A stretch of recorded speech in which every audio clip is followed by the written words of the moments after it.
गहलोत साहब, आपने एक बड़ी जरूरी बात बोली।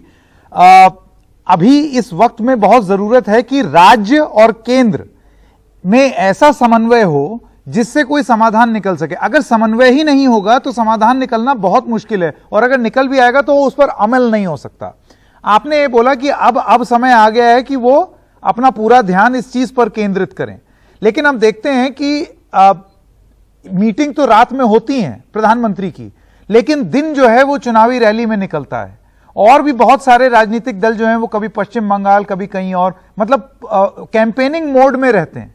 आपको लगता है कि ये स्थिति खत्म होनी चाहिए सबसे पहले?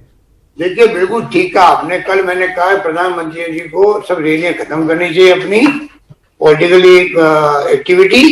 पूरी तरह कोरोना बहुत भयंकर स्थिति में आ चुका है।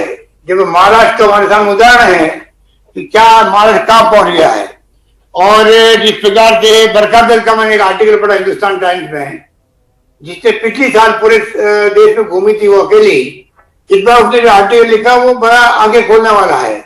तो प्रधानमंत्री जी को मैं फिर रिक्वेस्ट करना चाहूंगा कि आप देखिए, 11 महीने हमने साथ में काम किया, 12 महीने, ये 13वां महीना है कोरोना का। लगभग सबने मिलकर काम किया, कोई आरोप प्रत्यारोप वैसे विशेष नहीं लगे, और कुछ आरोप लगने थे वो लगे क्योंकि वास्तव में कुछ गलतियां हुई है केंद्र से, इसमें कोई दो राय नहीं। राहुल गांधी जी ने बार बार 12 फरवरी को कह दिया था 2020 के अंदर भाई कि देखो हालात बिगड़ सकते हैं, तो विपक्ष की राय सुनी जानी चाहिए, वो सुनी नहीं गई, वो अलग बात है।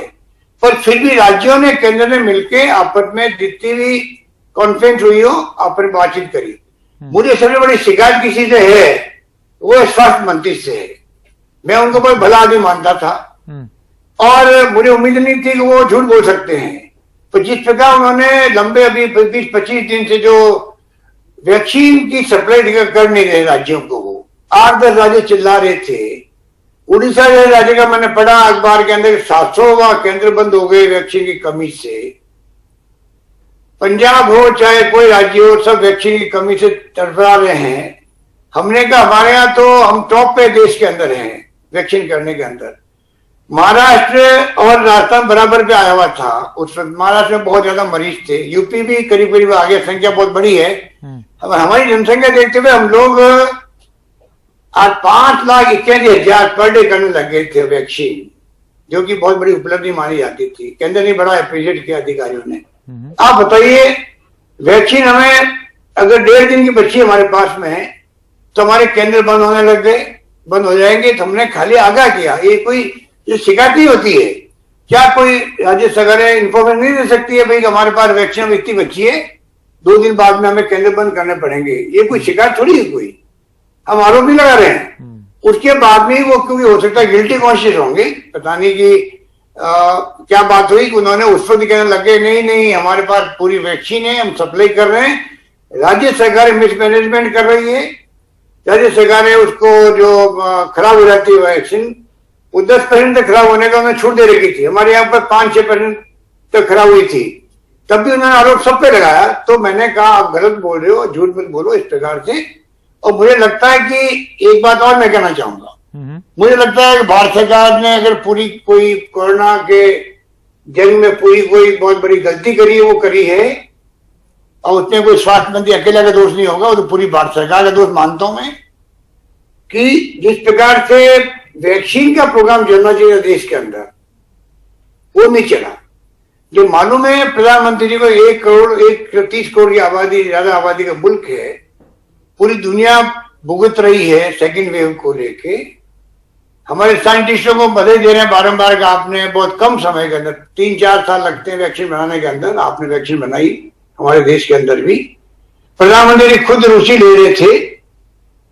हमें लग रहा था कि वैक्सीन आएगी, तो हमने मांग करी थी जब बिहार के अंदर चुनाव में कहा कि हम फ्री वैक्सीन बांटेंगे, तो मैंने कहा प्रधानमंत्री जी को चाहिए कि वो डिक्लेयर कर दे पूरे देश के लिए, पूरे देशवासियों को फ्री वैक्सीन मिलेगी। चलो फ्री की या तो कॉस्ट की बात छोड़ दीजिए, पर कम से कम अगर वैक्सीन वो सप्लाई कर देते, सबको ओपन कर देते, जो डॉक्टर मनमोहन सिंह ने पत्र लिखा प्राइम मिनिस्टर को, कल कांग्रेस वर्किंग कमेटी में चर्चा उसकी बहुत अच्छी हुई थी। और आपको जान के खुशी होगी कि मैंने खुद ने भी और बाकी मैंने सोनिया गांधी जी के मुंह से सुना, तो मुझे 7-8 मेंबरों ने मैसेज दिया है SMS का कि मनमोहन सिंह जी जो 5 पॉइंट है वैक्सीन वाले, इसको मनमोहन सिंह लिख के भेजना चाहिए PM को। उन्हें भेजा भी, हमारे पास कॉपी भी आई है। हाँ, भेजा। तो वैक्सीन को लेके मैं समझता हूं कि केंद्र सरकार ने ब्लंडर किया है।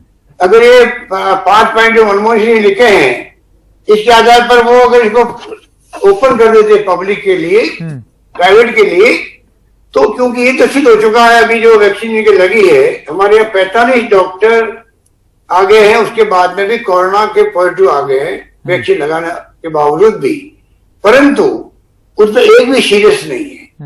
इसके मायने कि जिसकी वैक्सीन लग जाती है वो कोरोना का संक्रमित हो सकता है, तो कम से कम अस्पताल फेटल नहीं होगा। तो क्या अगर इतने बड़े मुल्क में अगर फ्री कर देते, कोई 500 में कोई 1000 में खरीद लेता जिसकी कैपेसिटी होती, अधिकांश लोगों को वैक्सीन लग जाती, भार कम होता सरकार का भी। और ये जो फैलता है अभी एसिम्प्टोमेटिक आ रहा है, सबसे बड़ी ये स्थिति बन गई है। पहले आता था सिम्टम ज्यादा आते थे, कभी कभी एसिम्प्टोमेटिक होता था और फास्ट ग्रो नहीं करता था। अभी क्या हुआ है, एक आदमी आ गया, मान लीजिए वो संक्रमित हो गया, पर वो एसिम्प्टोमेटिक, अपने घर में सब परिवार पूरा आ रहा है, क्योंकि पता ही नहीं किसी को, जहां वो जा रहा है फैलाता जा रहा है। फिर मालूम पड़ता है कि ये साहब जो है संक्रमित आ गए हैं, तब तक वो 50-100 लोगों को संक्रमित कर चुका होता है।